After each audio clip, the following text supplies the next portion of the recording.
各位女士，如果你已經去到適合生育嘅年紀，但係又因為可能未揾到適合嘅伴侶啦，或者係一啲個人嘅規劃未打算而家生育，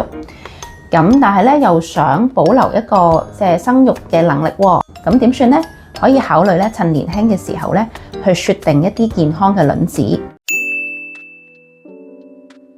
咁最佳嘅雪卵年紀咧，其實我哋話最好係35歲或者之前嘅，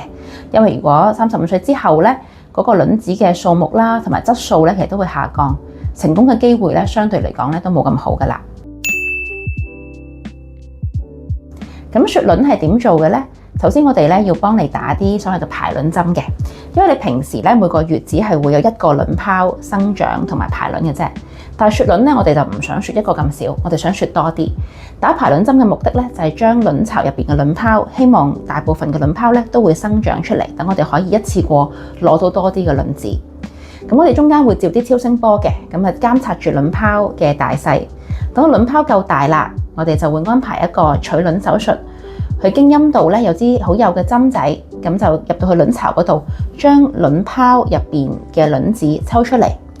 咁在實驗室入邊咧，我哋就會將呢啲卵子咧冷藏咗、冷凍咗喺實驗室入邊，咁就留待將來當你真係想生育嘅時候，揾到適當嘅伴侶啦。咁如果真係發覺，咦，到時真係年紀大咗，真係嗰個生育能力下降咗喎，咁都可以將呢啲雪藏咗嘅年輕健康嘅卵子咧，可以攞出嚟用嚟做生育嘅治療，即係講緊做人工受孕啦。咁但係做人工受孕嘅時候咧，一定要結咗婚先至可以做嘅，呢一個咧係香港法例嘅規定嚟嘅。